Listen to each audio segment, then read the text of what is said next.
Yo, what is happening, guys, and welcome back to the channel Let's Talk Fighting. Today, as you can tell by the thumbnail, we will be talking about Jake Paul's new opponent, Hasim Rahman Jr. Now, Jake was supposed to fight Tommy Fury. He was supposed to fight him once. Tommy pulled out of an injury. He ended up getting Tyron Woodley too. We all know how that went down. Just stepping to the... Was not a pretty sight for the Woodley family.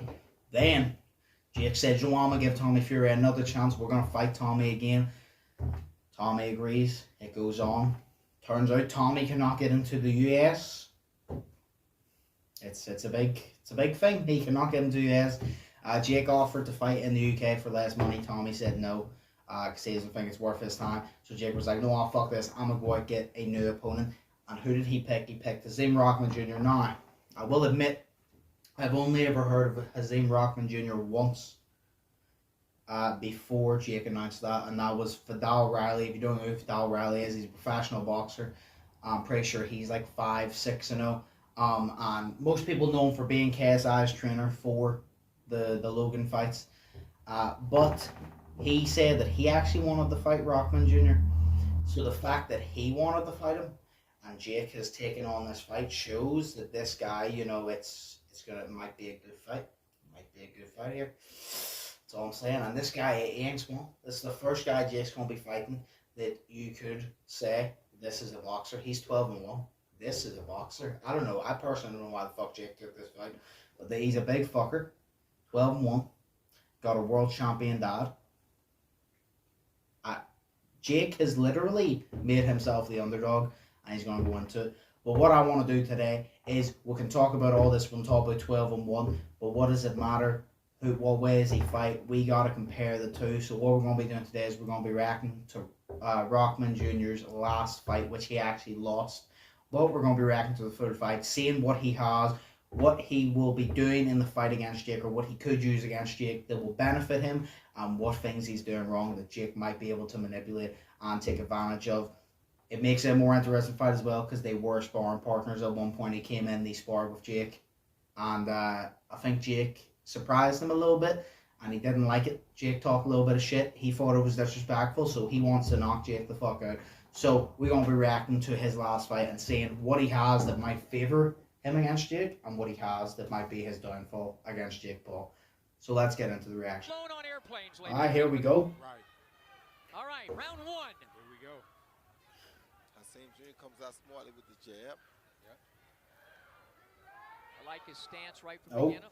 Okay. Getting the posture of Rahman. Nice and relaxed. Couple of jabs. Okay, I like those. Nice two little jabs, backs up. Okay, he's put himself in a bad position there. But, okay, going for the body, that's good. But Rahman's not letting him. Morrison doesn't have the amateur pedigree that Rahman has. Oh, he was open there for a left hook. Yep, but Rahman knows jab by He's trying to fight Paul here. Oh, that's a nice little hook. He told me he'd do this a lot. Okay. Oh, that's a nice little dodge. That's a nice left hand. Yep. He's going to the body. He's using the jab well. He's using the jab well. I'm liking that. He's hitting with the jab. He's coming in with the left, and then he's going to the body and hitting the one. Trying to wear him down. Kenzie's not throwing a lot. He just looks like he's expending a lot of energy, even just trying to get in. Nice jab. Okay. Like I said, he's using his nice jab. He's a southpaw as well, which is awkward to fight, but he's using the nice stiff jab, keeping him off. Although some of the jabs do look a little bit lazy. He keeps switching stances, which is good. Yeah. Yep. I think Morrison's best chances, in my opinion, is early in this fight. It is, without a question. Yeah. Doesn't have a long amateur pedigree. Good right hand. Okay, he took it. He took it. So that was a lazy jab. That was more just push. Those ones. Okay. That would have been a nice uppercut if he landed. 6 rounds. Yeah, see those ones, the little ones where he brushes off the body, those are kind of like just like lazy jabs, I guess. I think he needs to work harder, make it a good stiff one, because he, like, look at the size of this dude.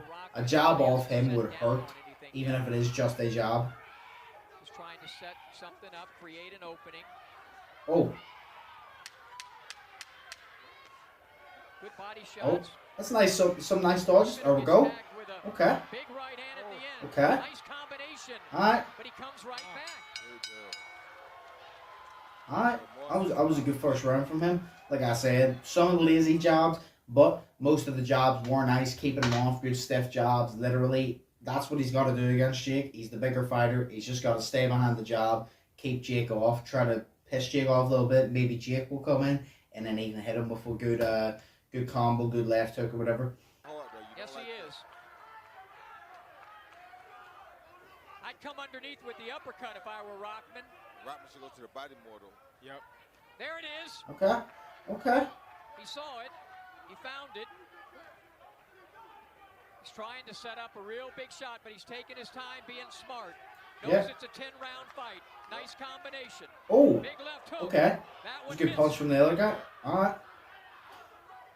I think, like you said, Morrison won't be able to keep this up very long. No. If he doesn't get the knockdown or knockout, I don't think he can hold this up. Without a question. I like the way he's going, one to the face, one to the body. Wearing him down at the body, getting him the... Oh, shit, okay. Get him to breathe a little bit heavier. Very good right hand. Okay. Rockman content to lay along the ropes.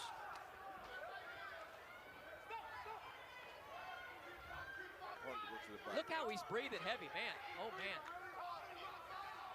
Yeah, this guy that Rockman is fighting is breathing very heavy, like the commentators just said. Breathing very heavy. And it's probably those body shots are doing it. Although Rockman is taking some shots that he shouldn't be taking, he should be trying to move, but he's just taking them. And yeah, he can take them, but that's not the point. He sees most everything coming, though. He does. Yeah, but it's still heavy, though. Yes. You know. But look at the mouth. I mean, I can't. Crazy. Okay, well, we're getting into round number 5, which I think is the round that it ends in. Both men breathing very, very heavy. Both men, but this is not a good sign for Rockman about the cardio. He definitely needs to work on his cardio. But I mean, being that big, you know what I mean? Like, must be hard to have good cardio. But I mean, he's taking some shots here. Well, anybody who thinks that these guys are just living off the reputations and thinking it's going to be easy because their daddies are Something nice dodges, but staying too stationary. Let Morrison get some shots in, weaken him down. Like that one. There we go. Oh shit, okay. His coach must have told him something like, hey, you need to change this around. Because it's looking like he's come out with a different attitude. Demeanor. Yeah. His attitude is... He's still throwing. He's still trying to use the jab, hit him with it, but it's just the power ain't there. It doesn't seem anymore. He's too tired. His attitude now, he looks like his daddy and whatever rock. Oh shit, is that it? That would hurt. Is that it? Oh shit. Oh shit, okay. Oh shit, okay. Okay. And I don't think he's getting up. He's going to get up, but I don't know how well he's going to be. I don't think he's okay. I don't think he's okay. Minute and 40. He's not okay. He's not okay. He's not okay. One shot to take him out. He's not okay. Okay, that's not it. That's not it. We'll continue. Morrison's not. He's not okay. Got a minute and a half. Oh shit. Oh. Wow. Referee stops the fight. Okay, I don't know about that. Rockman Jr. is irate. Here comes Dad. He's upset, but you know what's the referee gonna do? Wow. I don't know about that one, ref. I don't know about that one. No, like I was saying, I don't know about that one, ref. I do feel like it was a bit premature, the stoppage, because, you know, he didn't, like, hit the floor yet. I do get the ref's point. He wanted to stop it just to protect him, because his job is to really protect the fighters, make sure they don't get severely hurt. I do think it was a wee bit premature, but it was coming nonetheless. The stoppage was coming. But that was me watching Rockman Jr.'s last fight. While he's preparing for Jake Paul, some things I saw that will benefit him, some things I don't. Throughout the whole entire fight, that was round 5, he got stopped. The first thing I'll point out, cardio. Cardio is a must in boxing. You know, you could be in great bodybuilder shape, but to be able to carry those muscles around for multiple rounds, because you're not just like running, you're moving everything, using every muscle in your body. When you're throwing like that, you're using your arms, you're using your legs, you're using your hips, all of it. You're working every muscle in your body when you're boxing. So you could be in great physical shape, but might not be in great boxing shape. He's built, but he definitely needs to work on his cardio, I will say that. Not saying that Jake is a cardio machine. We have seen Jake gas out a little bit against Tyron Woodley and not be able to, although he continued it, not be able to be as fresh as he was in the first few rounds. Some people just, whenever they start off, they got to work their cardio up and up and up and up and up. So I'm not saying he's facing the cardio machine in Jake Paul, but he will definitely need to up the cardio for the fight against Jake Paul. That's definitely a must. The things he was doing right, up until he got finished there, I don't think he lost a round personally. I think that, unless I'm mistaken, I don't know about losing a round, but I know that he definitely was winning that fight. I would probably say he won every single round. The thing I liked, it was big. Against Jake Paul, he's the bigger guy. What do you do whenever you're the bigger guy? You use your height, your reach, your power, your weight, your strength, all to your advantage. He has all of those in his arsenal over Jake Paul. Now, don't get me wrong, he is a heavyweight. He is coming down to cruiserweight to fight Jake. So the one thing about the cardio is he might not be fighting at a weight he is most comfortable against Jake. So a cardio definitely needs to be worked on. But as far as fighting Jake, if he just stays behind the jab, gets Jake to come in, stays behind the jab, keeps going, especially because he's a southpaw as well, keeps going behind the jab, pop, pop, pop, hits the body, few here and there, wears Jake down. Hopefully maybe gets under Jake's skin, gets in Jake's head, and Jake, because Jake isn't that experienced, he props to Jake, even though he hasn't fought a real boxer yet, but he has fought MMA guys, Tyron Woodley. Tyron Woodley is still a world champion, he's still a tough motherfucker, and Jake beat him. So even though if you don't like the fact Jake hasn't fought a real boxer yet, you got to give him respect that he has fought some, like Tyron Woodley. Tyron Woodley is tough, you know what I mean? He has beat some people, but he does have a lack of experience in him, you know what I mean? He does have a lack of experience. No matter how much you train, experience is always the best thing to have in your arsenal, in my personal opinion.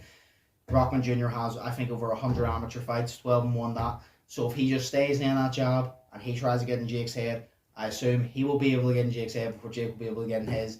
Jake will then come closer, maybe frustrate him a little bit, and then he can use that power and just unload on Jake, but he needs to be careful not to wear his gas tank. So use all that, stay behind the jab, work on your cardio. Another thing that will not benefit him is when he is fighting Jake Paul. We've seen Jake like that right hook. He did it to Nate Robinson. He did it to Ben Askren. And he did it to Tyron Woodley. Jake likes that big right hand. And that big right hand will put you on the floor. Rockman, we saw, can take punches. But nobody on this earth can take constant, powerful punches. And I'm not saying Jake will knock Rockman out, but I'm saying Jake does have power. Jake has knockout power. I don't know if he has knockout power for a heavyweight, but he has knockout power. You know what I mean? So Rockman just has to be careful to not underestimate Jake and to not go into this fight and underprepare and underperform like his dad said he has done in the past, and take Jake lightly and let Jake hit those constant right hands to him. And like I said, wear Jake down in the body and all that. That's what he has to do. So I saw many things that will benefit him against Jake, and just a little few things that might be his downfall. But those are big things, like cardio and the fact that he's not fighting at a weight that he is comfortable fighting at. Those are two big things. Jake knows what he's doing. He's bringing you down, making you uncomfortable with the weight, and hopefully messing up with your cardio on his behalf. He's hoping. So you don't know. You never know. But hey, that was my thoughts on his last fight. Rockman Jr. versus Jake Paul happening. I think it is August 6th now. I believe Jake moved it originally forward to fight Tommy, obviously, but I think it is August 6th. That's when they're fighting. I'm not going to give my prediction of who's going to win, when I think they're going to win. I'm going to leave that closer to the time. But that was my reaction to that. I hope you all enjoyed. Stay safe. Think positive. Have an amazing day. Let me know in the comments what your thoughts are. You can even tell me who you think is going to win yet. What do you think that Rockman's doing that might benefit him, that might screw him over? And the same for Jake. Let me know in the comments. But like I said, stay safe. Have an amazing day. I'll see you in the next one. So, peace. Fearless.